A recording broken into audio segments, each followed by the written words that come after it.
ئەمڕۆ یاری دامەزراندنی سوپای عێراقە قسە لەسەر سوپاکەکەین. ئەم سوپایە 100 ساڵی تێپەڕانەوە، 100 ساڵ بەسەر دامەزراندنیدا تێدەپەڕێ. لە ساڵ 1920 دامەزراوە، بۆ ئێستا جیکەی 102 ساڵەکە ئەم سوپایە دامەزراوە. باز لەوەکەین تا چەندە عێراق بە درێژایی خۆناغەکان سوپایەکی نیشتیمانی هەبووە، بە دەربووە لە ڕووداوە سیاسەکانی ناوخۆ. سوپایەکی نیشتیمانی ئەوەی هەموو هاوڵاتیانی عێراق بە پێکاتە جیاوازەکان و بە سوپای خۆیانی بزانن تا چەندە کورد بەشێک بووە لە سوپای عێراق. ئەم بابەتە گفتگۆکەین لەگەڵ زۆر بەڕێز محەممەد سابیر کە بەڕێزیان لیوای خانەنشینن لە هەولێرەوە لەگەڵمانن. سڵاو لێبێ کاک محەممەد، ئەم کاتۆ باش. ئەگەر پێمان بڵێ تا چەندە عێراق بە درێژایی ئەم 100 ساڵە توانیوێتی سوپایەکی نیشتیمانی تۆکمە و بەهێز و بێلایەنی هەبێ؟ بەڵێ زۆر سوپاس بۆ ئێوە و تەلەڤیزیۆنە بەڕێزەکەتان. من ئەڵێم طبعا بەنسبەتی عێراق ئەوە بوو چەندین پێشەکی پیرۆزبایی لە سوپای عێراق دەکەم بە بۆنەی ڕۆژی دامەزراندنیەوە. ئینشاءالله وا بینم ئەو سوپایە پاش 2003 پاش ڕۆخانی ڕژێمی سەدام حوسێن دەیبینم دەبێتە سوپایەکی نیشتیمانی هەموو ڕۆڵەکانی عێراق تیادا جێگا بێتەوە و بۆ هەموو عێراقیەکان بێ و هەروەها سوپایەک بێ دوور لە محاسەسەی حزبی و تایفی. ئەوە بوو عێراق چەندین ساڵ بە سەدەها ساڵ لەژێر کۆنتترۆڵی دەوڵەتی عوسمانیدا بوو، بەڵام پاشەوەی کە پاش شەڕی جیهانی یەکەم توانی ئینگلیزیەکان عێراق داگیر بکەن لەژێر چنگی عوسمانیەکان دەریبێنن. ئەوە بوو لە ساڵی 1914دا لە شەڕی جیهانی یەکەمدا عێراق کەوتە ژێردەستی ئینگلیزەکانەوە، بەڵام مایەوە تا ساڵی 1920 بەبێ سوپا لەبەرەوەی ئینگلیزەکان عسکەریان کۆنتترۆڵی عێراقیان کردبوو. بەڵام ئینگلیز پێش داگیرکردنی عێراق ئەوە بوو وعدی بە خەڵکی عێراقدا بوو کە حکوومەتێکی نیشتیمانیان بۆ دامەزرێنێ. ئەو بوو لە ساڵی 1920 یەکەم حکوومەتی نیشتیمانی دامەزرا لە عێراق. ئەوە پاشان لە ساڵی 1921دا لە 6 کانوندا یەکەم نەواتی جەیشی عێراقی دامەزرا وەکو فەوجێک کە یەکەم نەواتی جێش بوو، پیان جێش موسەل کاظم لە بەغدا زیاتر پێگاتبوو لەو ئەفسور و لەو ئەفسەرانەی کە پێشتر لە سوپای دەوڵەتی عوسمانی کاریان کردبوو. پاشان توانرا یەکەم نەواتی جێش ئەوە بوو توانە و فەوجە بوو. پاشان قووەتی ئاسمانی قووەی جەویان دروست کرد و بە پاشان قووەتی بەحری، بەڵام بە شێوەیەکی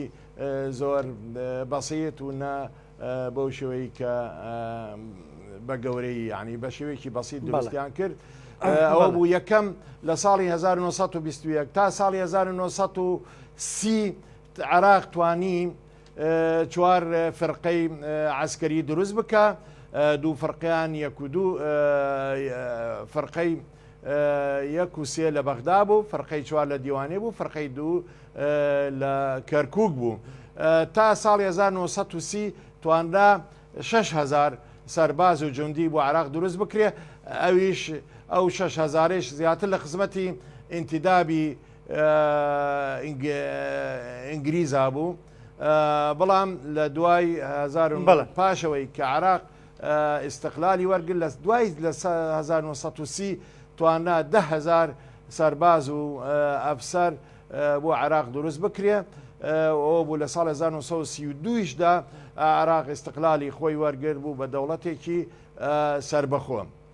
بەڵام بۆ ئەوەی بەڕاستی باسی ئەوە بکەین بڵێم بەڕێز کاک محەممەد یعنی ئەمەوێ بزانم بە درێژایی خۆناغەکانی مێژوو کە بەڕێستان شارەزاییتان لە سوپای عێراقیدا هەیە و پێم وابێ خۆتان بەشێک بوون لە سوپاکە لە خۆناغێک لە خۆناغەکاندا یعنی قسە لەسەر ئەوە بکەین تا چەندە لە نێوم سوپایەدا پێکاتە جیاوازەکان جێگەیان بۆتەوە گەلانی عێراق سوپاکەیان بە سوپای خۆیان زانیوە بە مەترسیان نەزانیوە بۆ سەر خۆیان ینی دەزانین بۆ نمونە لە خۆناغێک لە خۆناغەکاندام سوپایە بووە بە دوژمنی پێکاتێک لە پێکاتەکان بۆ نمونە هێرشی کردوتە سەر کورد ئەنفالی کردووە هەڵەبجێ کردووە ئەم سوپایە نی بەشێک لەم سوپایە بووە بەڵام یعنی تا چەندە گەلانی عێراق بە سوپای خۆیان زانیوە بە سوپای نیشتیمانی خۆیان زانیوە و ڕۆڵێکی بینیوە کە هەموو گەلانی عێراق بە سوپای خۆیانی بزانن. لە ڕاستیدا هەر وڵاتێک کە سربەخۆیی وەرگرت هەر وڵاتێک کە خاوەنی ئاڵا بوو سربەخۆ بوو پێویستی بە سوپایەک هەیە پێویستی بەهێزی ئەمنی هەیە بە تایبەتی سوپا بۆ ئەوەی بیپارێزێ لە خەتەری چۆنەڵێت دەرەکی ئەوە بوو سوپای عێراقیش دروست بوو بۆ ئەوەی عێراق ببێ بە خاوەنی سیادەی خۆی بۆ ئەوەی بپارێزرێ لە هێرشی دەرەکی وهروەها بپارێزرێ لەو کێشانەی کە لە ناو وڵاتەکەیدا بەدەستی ئەملاوەلا دروست دەبێت. بەڵام بەداخەوە ئێمە واقع قسە بکەین سوپای عێراق لە کاتی دروستبوونیەوە لە ساڵی 1920ەوە نەیتوانێ وەکو سوپایەک بێت ینی چۆنەڵێ ببێ بە سوپایەکی نیشتیمانی سوپایەک بێ بۆ هەموو خەڵکی عێراق سوپایەک بێ بتوانێ عێراق بپارێزێ لەو کێشانەی کە ڕوبەڕووی دەبێتەوە. بەڵام لەوەتیە بینین سوپای عێراق لە دروستبوونیەوە لەژێر کۆنتترۆڵی دەوڵەتی ئینگلترا و ئینگلیز بووە و بە ئەهوا و بە ڕەغباتی دەوڵەتی ئینگلیز کاری کردووە هەر کەژێ دژی ئینگلیز بووە ئینگلیز لە عێراقدا ئەم سوپای ڕوبەڕوو کردوێتەوە وەکو بینیمان لە ساڵی سیەکان لە ساڵی بیدایەتی چلەکان چۆن بینیمان دش بە کورد لە شۆڕشەکانی بەرزان و لە شۆڕشەکانی تری کوردستان ئەم سوپایان بەکارهێنا دش بە ملەتی کورد کە کورد داوای سەر بەخۆی دەکرد و هەروەها کە بینیمان هەروەها لە شۆڕشەکانی باشووری عێراق عەفوەن باشووری عێراق بە هەمان شێوە ئەم سوپایان بەکارهێنا بۆ لە ناوبردنی ئەو شۆڕشانە و هەروەها لە پاشەوەی کە شۆڕشی 58 دامەزرا ئەوە بوو کراب ئەوە بوو بە ئەو شۆڕشە بە هیمەتی کۆمەڵێ ئەفسەری ئەحرار کرا بەڵام ئەو شۆڕشە ئەوەندەی نەخەیان بوو بە شۆڕشێک وەسپایەکی دروست کرد کە سوپاکە ئەتوانم بڵێم لە خزمەتی هەموو خەڵکی عێراقدا نەبوو سوپایەک بوو تەنها بۆ پاراستنی ئەتوانم بڵێم دەستکەوتەکانی ئەو ئینقلابە بوو ئەو شۆڕشەی کە بە سایی عەبدولکەریم قاسمەوە کرا بە ڕیاسەتی عەبدولکەریم قاسم بەداخەوە ئەو سوپایە بەکارهێنرا دژی شۆڕشی کورد ئەوە بوو لە ساڵی 1961دا شۆڕشە پەیدا بوو لە کوردستانی عێراق بۆ ئەوەی داوای کورد مافی خۆی بکە بەڵام ئەو سوپایان بەکارهێنا دژی مافی کورد کە کورد بەشێکە لە عێراق پێویستە ئەو سوپایە دژ بە ملەتی کورد نەبایە چونکە سوپایەکی نیشتیمانیە ئەگە سوپایەکی نیشتیمانی وایە پێویستە بەکار نەهێنرایە دژی ملەتی خۆی ئەوە بوو لە ساڵی 1963دا بە هەمان شێوە بەعسیەکان انقلابێکی عسکەریان کرد بە هەمان شێوە ئەو سوپایان بەکارهێنا ئەتوانم بڵێم بە ئاگر و بە ئاگر دژی ملەتی کورد ئەوە بوو لە 63 تا هەفتا ئەوە بۆ هەموو گوند و خەڵکی کەواتە کاک محەممەد ناوچە کوردستانەکانیان وێران کرد. کاک محەممەد وەکو دوا پرسیاری من ینی کەواتە بەپی قۆناغە جیاوازەکان سوپای عێراق هەمیشە لەلایەن سیاسیەکانەوە بەکارێنراوە سوپایەکی نیشتیمانی نەبووە سوپایەک بۆ ینی لەلایەن سیاسیەکانەوە بەکارێنراوە. دوایین قسەی منەوەی چۆن وا بکرێ ئەم سوپایە ئیتر لەم دوا قۆناغەیە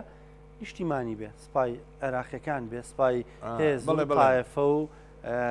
لایەنێکی دیاریکراو نەبێت. وەڵی بۆ چووری من پاش ڕوخانی ڕژێمی سەدام کە سوپاکەی سوپایەکی طبعاً قەومی نەتەوەیی شۆڤێنی بوو وەروەها سوپایەکی حزبی بوو تەنها لە خزمەتی حزبی بەعسا بوو کە حزبێکی نەتەوەییە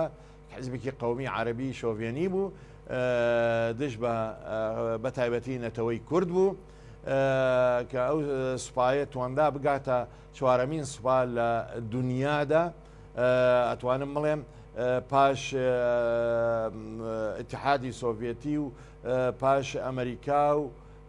و هەروەها بەریتانیا دەها سوپای عێراق لە ئەتوانم بڵێم سوپای عێراق لە سوپای سین و فەڕەنسا و لە هەند و زۆر دەوڵەتان بەهێزتر بوو بەڵام کە بینیمان دژی ملەتەکەی خۆی کرایەوە پاشان کە ئەو سوپایە بەبوو بە قووەترین سوپا لە هەموو ڕوویەکی تەکنۆلۆژی و عسکەریەوە بەڵام ڕووخا چونکە دژ بە ملەتی خۆی بوو سوپاکە سوپایەکی نیشتیمانی نەبوو خەڵکی عێراق لەگەڵ ئەو سوپایەدا نەبوو بە سوپای خۆیدا نەدەنا سوپایەکی چۆنەڵێ چەسپێنراو بوو و پاش ڕوخانی سەدام ئەمەل ئەوە بوو کە ئەو سوپایە نەما ئەسەری ئەو سوپایە نەما کە سوپایەکی تازە بۆ عێراق دروست کرێ کەەوە بوو لە دەستوری عێراقدا کە لە 2005 دروست کرا کە عێراق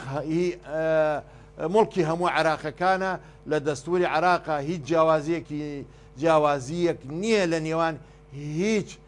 فەردێکی عێراقیدا هیچ تاکێکی عێراقیدا جا لەبەرەوە ئەو سوپایان کە دروست کرد لەسەر ئەو بنەمایە دروست بوو ببێ بە سوپایەکی نیشتیمانی هەموو پێکاتەکانی عێراق بەشداری تیادا بکە. بەڵام من بەداخەوە ئەوا دەبینم عێراق بەرەو